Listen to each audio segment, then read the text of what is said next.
Saudara, dua anak buah kapal asal Indonesia nekat loncat dari kapal berbendera Cina di perairan internasional perbatasan Indonesia-Singapura. Setelah terombang-ambing di laut selama 7 jam, mereka akhirnya diselamatkan nelayan Karimun, Kepulauan Riau.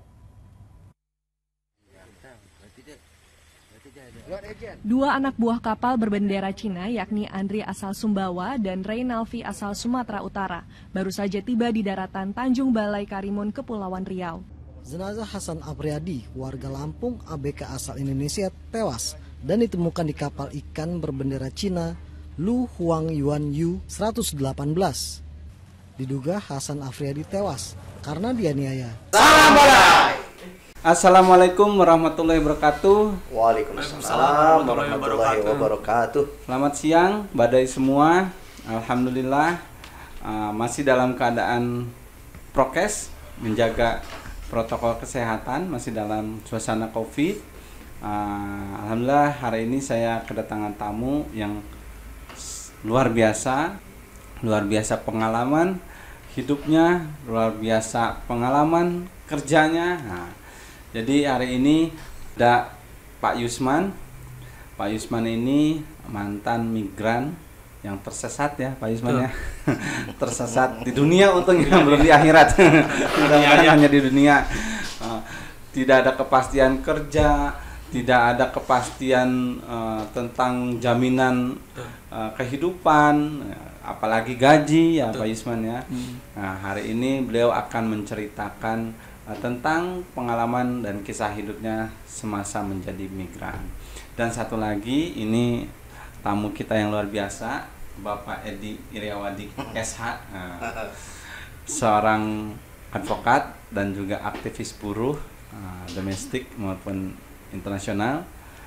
Nah, nanti apa yang menjadi saran Kang Edi, lalu apa yang menjadi arahannya, nanti kita dengarkan. Nah, langsung aja Pak Yusman.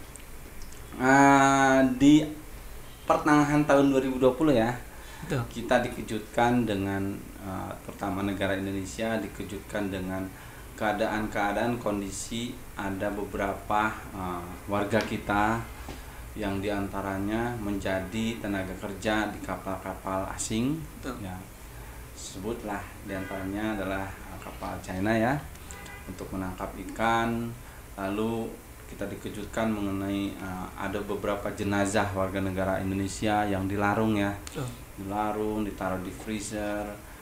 Bahkan ada juga yang lompat demi melarikan diri, menyelamatkan diri dari kapal-kapal tersebut. Itu ada pada saat bukan zaman ya, artinya kerja Pak Yusman dulu pada saat di kapal ya Pak Yusman ya. Mungkin Pak Yusman bisa cerita Pak, pada saat di kapal itu apa yang terjadi itu Pak Yusman? Ya, terima kasih. Sungguh sangat luar biasa kalau diceritakan dari awal sampai akhir, dan pahitnya mungkin tidak sepahit yang saya ceritakan, yang saya rasakan saat itu. Sampai sekarang pun dampaknya sangat luar biasa. Yang paling saya rasakan itu adalah di terakhir kondisi saya di kapal bersama teman-teman itu, dan saya juga merasa trauma, merasa shocknya itu setelah tahu bahwa apa yang saya rencanakan, apa yang dari pihak lain yang merencanakan untuk saya bekerja di luar negeri ya, dengan janji gaji di satu tempat di negara Korea saat itu yang dijanjikan, ternyata baru benar-benar tahu kalau saya ini adalah tidak sesuai dengan tujuan. Itu di kapal pertama itu saya sudah mulai merasakan di situ. Karena masuk dari ada berapa kapal yang disinggahi oleh Pak Yusman pada saat 7 kapal? Saya 4 kapal. Di kapal pertama? Di kapal pertama itu masuk dari Singapura, pertama melalui kapal. Oh, dari Singapura. Dari Singapura.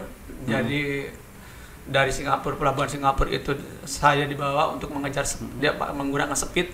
Ternyata itu dibawa ke tengah laut, dan di situ ketemu dengan kapal yang mengarah ke laut Arab. Saat itu saya belum tahu kalau itu mengarah ke laut Arab.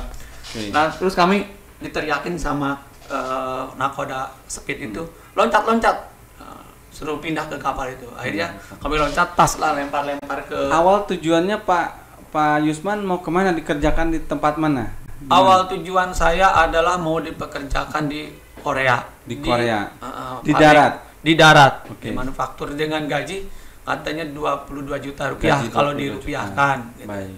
Kan kalau misalnya di laut ada sekitar 15 juta, tapi dijanjikan saya di darat. Di darat. Oke. Lalu pada saat disuruh loncat kembali tadi? Lalu pada saat saya disuruh loncat ke pindah kapal itu di tengah laut itu, kayak bongkar muat orang lah di situ kan, saya pindah kapal. Di situ saya nggak tahu ini muka Cina atau muka Korea, yang saya ingat ini mungkin Korea mungkin seperti ini gitu kan, orangnya tatoan, tinggi gede, yang pada nggak pakai baju, dia lagi mau persiapkan kapal untuk penangkapan. Gitu kan. Nah di situ terus ditempatkan di satu tempat, terus dikasih tempat tidur, ini langsung dikasih APD, maka ini bajunya seperti itu. Di kapal pertama di kapal dikasih pertama tahu tempat tidur gitu. Dikasih tahu tempat tidur. Terus salah satu dari teman saya itu ada yang bisa berbahasa Mandarin. Saya kan 7 orang itu pada saat itu. Banyak 7 orang. Baru kata dia, katanya ini kapal bukan ke Korea dan kapalnya pun bukan kapal Korea, ini kapal Cina. Loh, bukan ke Korea, terus kemana? Katanya ke Samudra Hindia. Berarti dari Singapura itu kapal itu memang mengarahnya itu, saya kan masih bisa baca GPS ya. GPS. Masih ada sinyal. Ternyata dari Singapura itu bukan ke bawah ke arah Filipina, tapi ke arah Aceh, ke atas. Gitu. Baru saya, wah ini udah di kapal, gimana lagi ini nih? Mau loncat-loncat gimana? Pulau aja udah nggak kelihatan, mau teriak-teriak kemana kan gitu kan? Ya pokoknya kita ikutin. Saya juga nggak tahu kapal ini berjalan nantinya akan menangkap ikan di mana, seperti itu. Ini saya ikutin. Komunikasi ke darat nggak bisa. Sebenarnya awal-awal itu saya masih bisa komunikasi. Sama istri ini, saya udah posisi udah di kapal. Waktu masih di Singapura baru masuk kapal, saya sempat foto, saya kirim ke rumah. Dan dari rumah nanya katanya berapa orang. Saya nggak sempat jawab karena sudah hilang sinyal. Terus saya mempersiapkan tempat tidur dan lain-lain. Nah itu terjadi pada tanggal 24 Januari tahun 2020.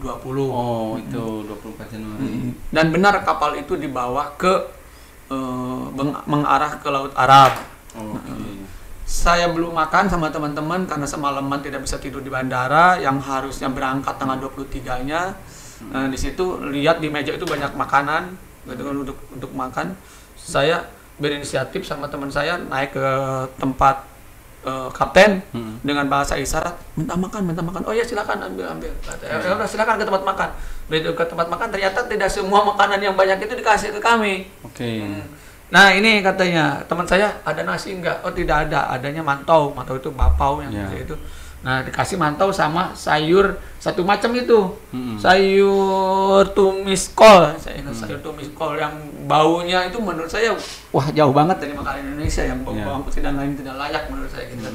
Dikasih makan itu di dak, jadi bukan di meja itu, dibawa di satu nampan lah, kayak nampan. Jadi bertujuh orang itu makan, maaf dalam tanda kutip, udah kayak hewan gitu kan. Nah, udah sehari semalam nggak makan, terus ngantuk, makan di situ rame-rame, suruh pakai supit, udah nggak ada yang lihat, kita makan pakai ini aja. Dan bukan nasi ya, itu bukan nasi. Itu perjalanan dari yang Singapura sampai ke Laut Arab itu berapa hari tuh kira-kira? Dari Singapura ke Laut Arab itu persis 15 hari. 15 hari. Berangkat tanggal 24, nyampe di sana itu tanggal 7. Kenapa saya tahu ini sampai ke tujuan? Pertama, di situ setelah di Laut Arab, kapal ini bongkar. Bongkar logistik.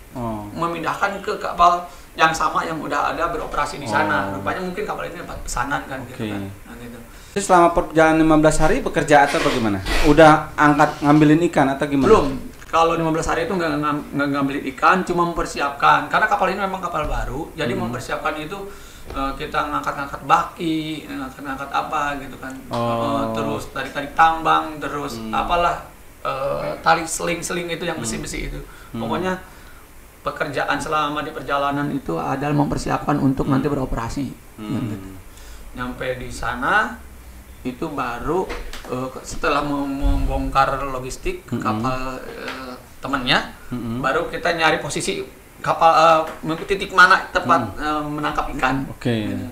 barulah di situ menangkap. Katanya ini kalau nangkap di sini jangan ngomong sembarangan dan lain-lain, seperti itu gitu kan. Nah begitu nangkap itu, mau nangkap itu nggak dikasih briefing, nanti nangkapnya kayak gini ya pokoknya ikutin aja gitu kan. Yang saya dirasakan di situ itu mau nangkap ikan, sementara saya nggak bisa makan. Itu dikasih jadwal makan, cuma nggak yang bisa dimakan cuma nasinya toh. Keseninya ada nasi, cuma yang dimakan nasinya toh, jadi sayur itu benar-benar bisa dimakan. Berapa kali itu makan satu hari waktu pas di perjalanan? Kalau nasinya itu 2 kali. 2 kali. Yang 1 kalinya itu adalah mie instan, kayak mie instan gitu. Oke. Itu. Oke, tadi kapal pertama langsung bongkar muat, langsung ketemu titik ambil ikan. Tuh. Bekerjalah di situ. Nah, di situ mulai bekerja pertama-tama nyantai. Ke sana-sananya sampai ada 20 jam saya bekerja. Jadi mulai beroperasi itu jam 11 malam. Normalnya awal-awalnya sampai jam 5, jam 7 itu baru selesai. Ke sana-sananya. Karena ikan lagi banyak, break dulu sebentar, terus kerja lagi karena posisi si freezer ini harus kosong untuk nangkap lagi, jadi kita harus memasukkan ikan ini ke dalam gudang. Kita masuk ke dalam freezer yang minus berapa nggak tahu, karena ini tangan pun terasa beku, jadi ini sangat perih ya. Ini kalau habis dari gudang itu kita misalnya kena air biasa, air normal, kita akan terasa perih karena ini mungkin adaptasi lagi tangan itu, sampai rambut itu beku. Rambut itu beku di sini, di alis ini nih salju semua gitu kan.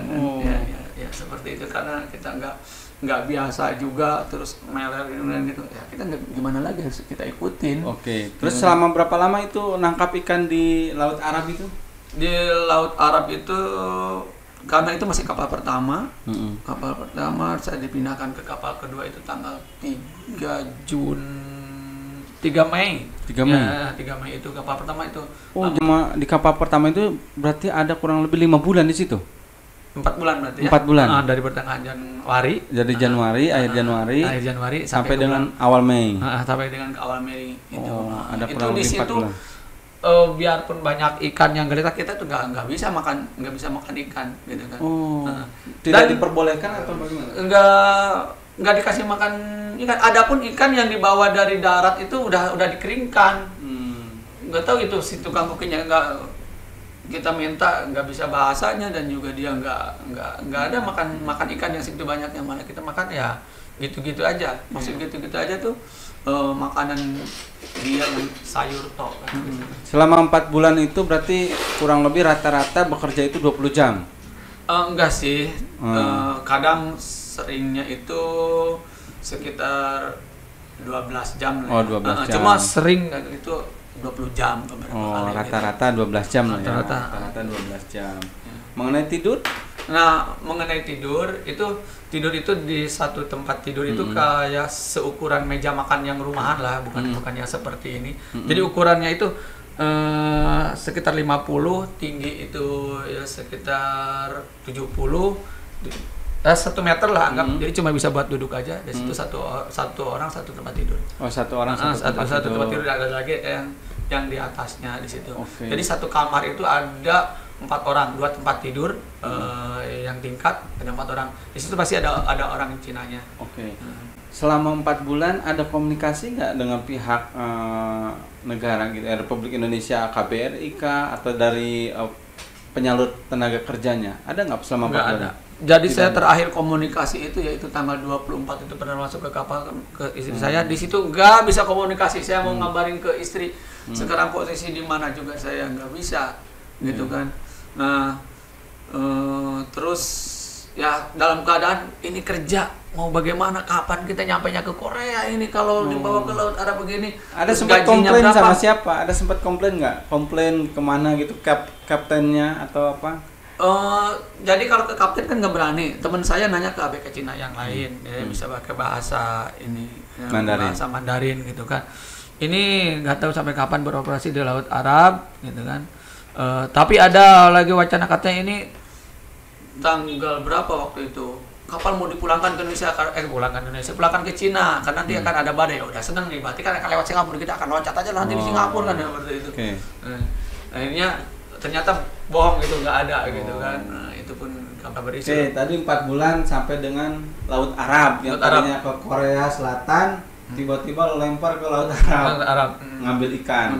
Nah, terus ada perpindahan kapal. Betul, ada perpindahan kapal. Itu perpindahan kapal itu ya di tanggal 3 itu perpindahan sebenarnya. Mei.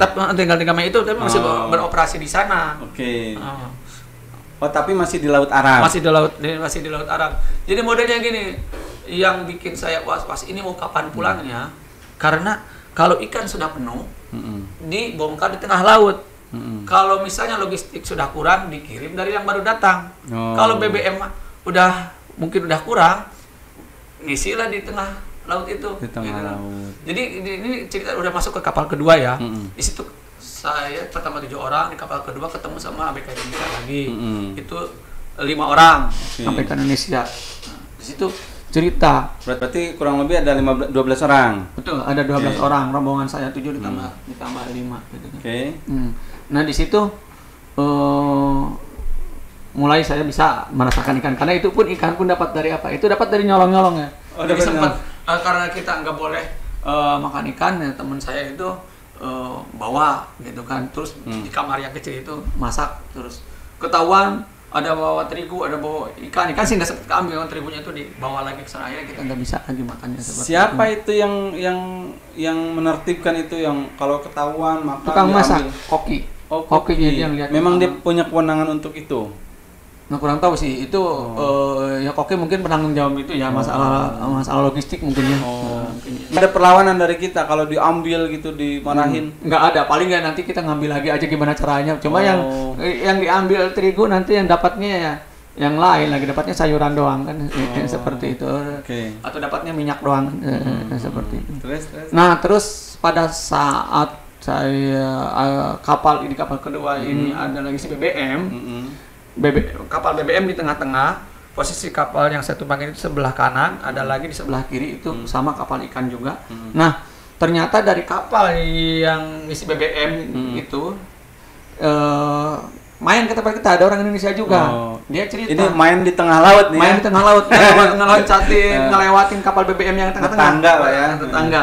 Ternyata ada orang Indonesia juga di situ. Dia cerita, di kapal saya ini ada orang pindahan dari kapal sebelumnya. Karena kan banyak tuh kapal-kapal yang sama. Di kapal sebelumnya dia itu kenapa dia dipindahkan? Karena ada mayat orang Indonesia di situ, katanya orang Madura. Di dalam di satu freezer gitu kan. Sekarang posisinya dia ditinggalkan sendiri. Mayat itu ditinggal, teman-temannya dipindah ke kapal itu. Gitu. Dia nggak tahu nasibnya itu, apakah dibawa pulang atau gimana, karena toh dia pun di sana ditinggalkan gitu kan. Kenapa kata saya itu dia bisa meninggal di situ? Dia dalam kondisi sakit. Saya harus bekerja. Dia bekerja ekstrim di dalam freezer dengan kedinginan minus berapa derajat gitu kan, bermain dengan salju. Nah, di situ shock lagi ya gitu kan. Aduh, ini bagaimana kita ini kan gitu kan. Terus lagi dengar katanya ada kapal, ada temen yang dilarung, itu kabar dari orang ke orang kan, dari ABK ke ABK, karena di sana buta informasi, kita nggak tahu. Jadi ada kemarin katanya. Ada juga yang dilarung itu. Ada yang dilarung katanya, ada yang. Pak Yusman pernah lihat nggak ada berita cuplikan TV ada jenazah yang dilarung gitu, yang dibuang ke laut? Oh iya, itu tahu-tahu setelah saya pulang ke Indonesia. Nah, itu memang. Apakah itu betul? Mungkin pada saat kondisinya bareng Pak Yusman itu?